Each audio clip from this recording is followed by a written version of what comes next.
Trump's confessions show why we must abolish the Electoral College and throw him in jail.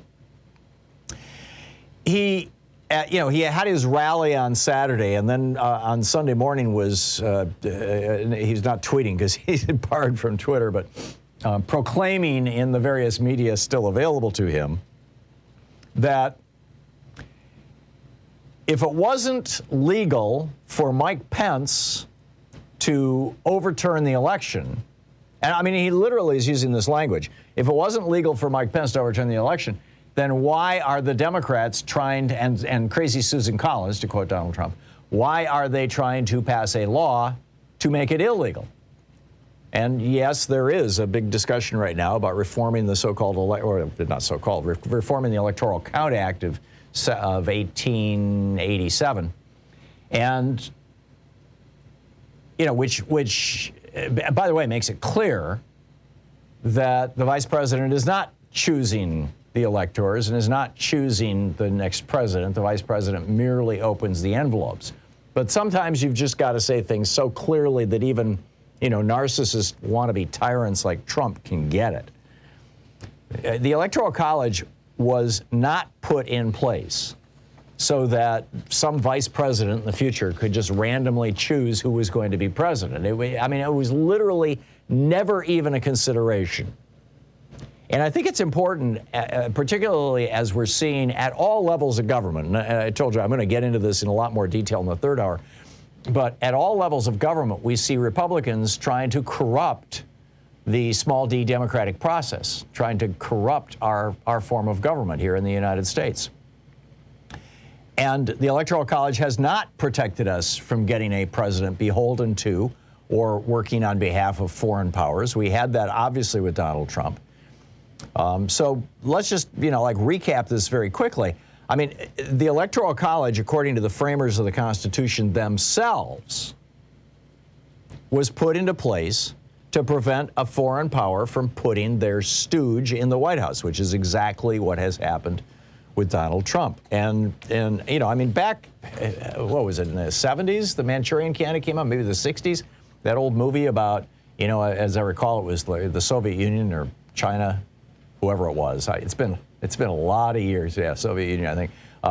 Gets their guy planted in the American political system, and they work him up through the system to the point where they can put him in the White House, and we saw this movie back in the day and thought, well, that's quaint, but it ain't going to happen here. I mean, there's no chance of that happening here, right?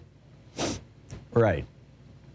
Well, this was actually why the Electoral College was created, was to prevent exactly this from happening. The biggest question that the people in the founding generation dealt with was, is this prospective elected official, and by the way, this was an issue not just with the White House, not just with the presidency, but all the way down to mayors of towns, is this person an agent of a foreign government?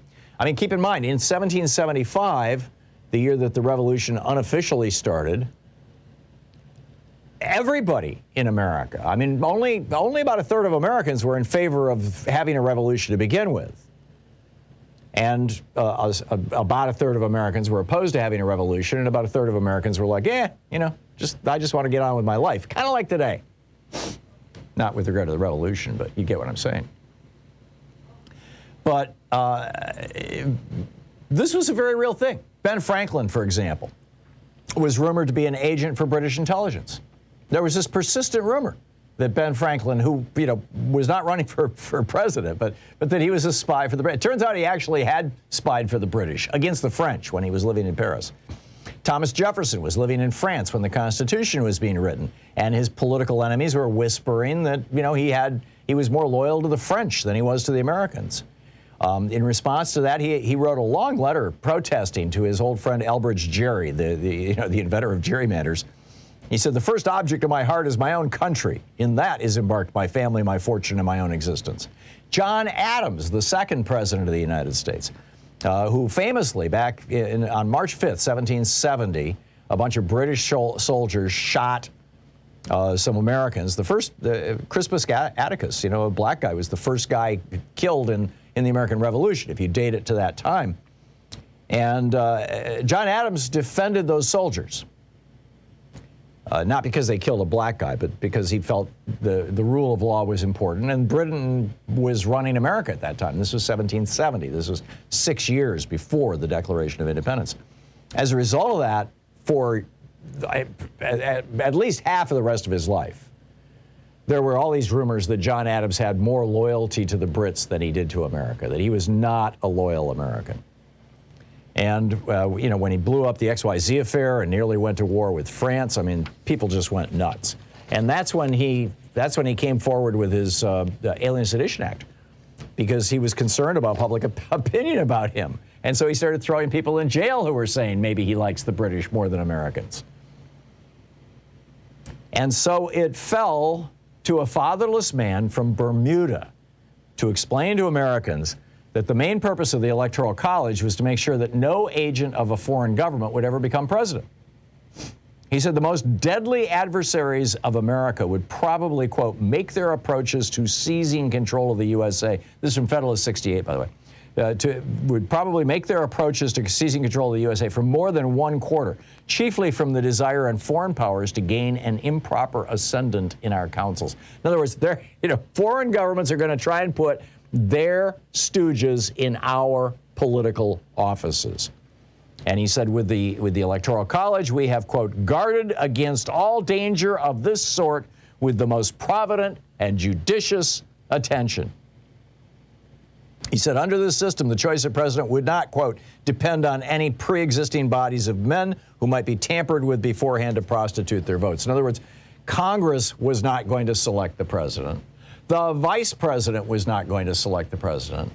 They were going to get these random citizens who had no loyalty to any body whatsoever. This is the Electoral College. The Constitution says that members of the Electoral College literally cannot be members of Congress.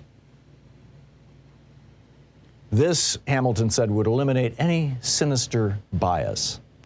The process of election by the Electoral College affords a moral certainty, Hamilton wrote in Federalist 68, that the office of president will never fall to the lot of any man who is not in an eminent degree endowed with the requisite qualifications.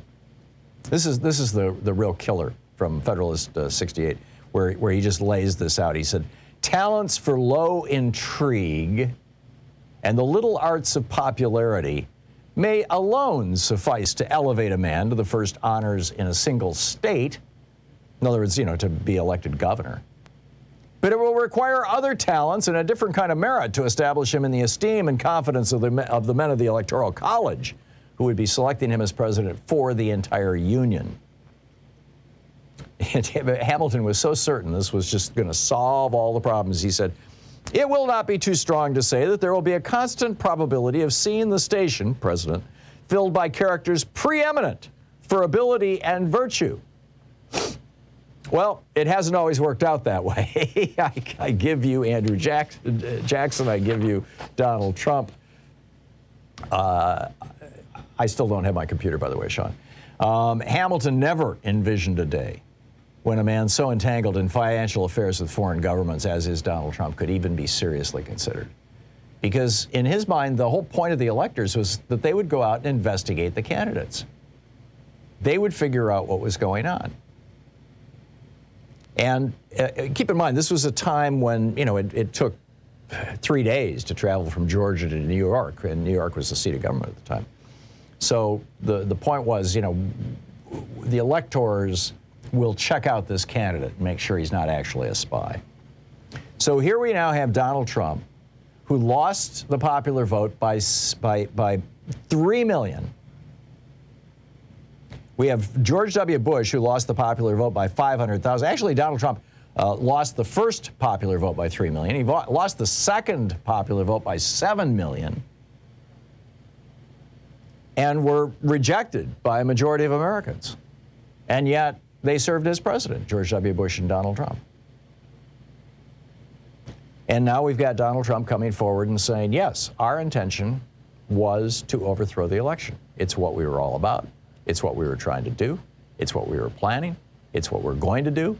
It's what we'll do again if we get a chance. I mean, he has just come right out and said it. Why is this guy not in jail?